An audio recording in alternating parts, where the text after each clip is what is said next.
Hey, it's your guy Tyrrell back with the interviews. Arsenal, Manchester City, a rematch of the Carabao Cup final. Would Arsenal get revenge? Would Manchester City once again prove to be too strong for Arsenal? Would Wenger finally get revenge on Pep Guardiola? Something had to give. Arsenal's top four spot kind of ran away, but they need to prove that they deserve to belong in the elite sides. Maybe not this year, but maybe next year, whereas Pep Guardiola is looking to make another statement to the Premier League as to why his team is the best Premier League of all time. If you want to know more, don't worry, we've got you covered. So on this edition of the interviews, I'm going to break down Manchester City against Arsenal.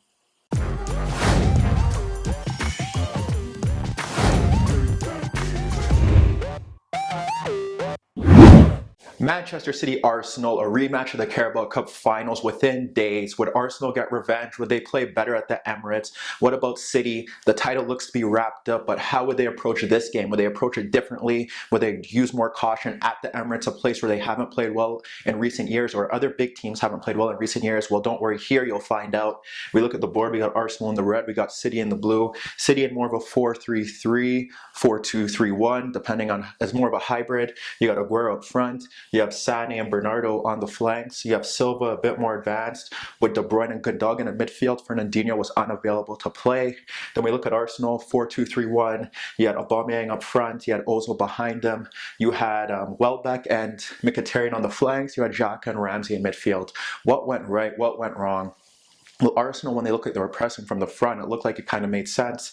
The center backs mostly had the ball. They allowed them to get forward, and they ensured on Ozil and Aubameyang cutting off passes into Gundogan. As you can see throughout the game, in the first half specifically, Gundogan never really got on the ball in deeper positions, was never allowed to control the game from that aspect, and that was good from Arsenal. But what happened after that was a bit odd because these players were more advanced.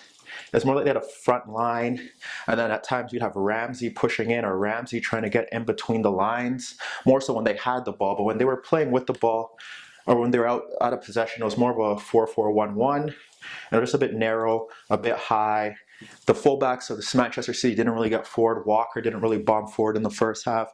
Danilo didn't really get forward. So that meant that Mkhitaryan and Welbeck didn't really have to push wide as much, and they kind of kept their position. And then you had the midfield who were looking to push on.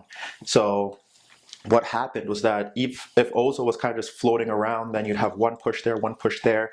There would always be an open man. City kind of always had the numerical advantage. And what happened was that even if they didn't, Aguero would drop off into those midfield positions, and Aguero would create the 2v1s, and it would really put Arsenal in tough positions because it's either Koscielny pushes with him or he doesn't. There were times where he did and it worked. There were times when he didn't and it didn't work. We'll get to that in a second. But Arsenal with the ball, the problem there was that they had the narrow players there, but they had Ramsey always trying to bomb forward. Now, there's good and bad to Ramsey bombing forward. The one thing was that no one was tracking his run, so he was constantly breaking into the box. There was one chance where it came from the right.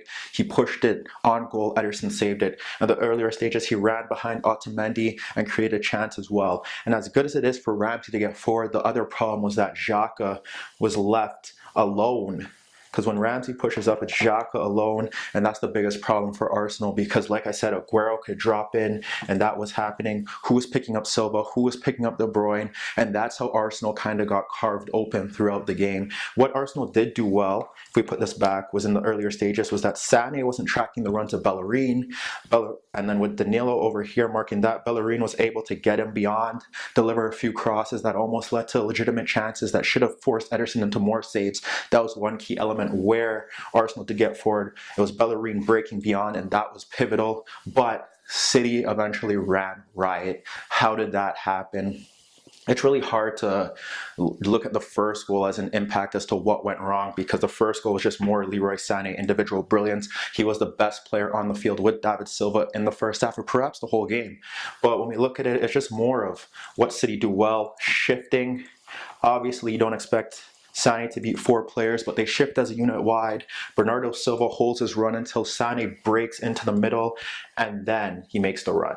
Gets the pass there. Kolasinac, not really renowned for being a left back, gets cut in on. Bernardo curls a super finish by him. What we do know is that the second goal, City need to do better there. The second goal, it's Silva and Sane combining. Sane isolates two players, but no one tracks Silva's run into the box. Aguero holds off a defender. Silva runs in. His first touch is immaculate. But again, where's Xhaka? Where's Ramsey? Why isn't Ramsey there? Why is Xhaka watching? 2-0. We look at the third goal again. We look at it from the Aguero aspect, where it's Aguero who's dropping deep, and we said this is good and it's bad, and he turns him with ease, and then City break, and after that break, again, you look at it, where's Xhaka? Where's Ramsey? Nowhere to be found. Midfield runners are breaking in. Sane gets around Bellerin, a bit lucky, knocks into the net. The one chance that really caught me throughout the game was closer towards the second half, closer towards the end of the first half, where you have Sane in the central midfield. No one's marking him. Ramsey's up here, Xhaka's there, and if we get everyone back into their normal positions, no one is marking Sane in this space.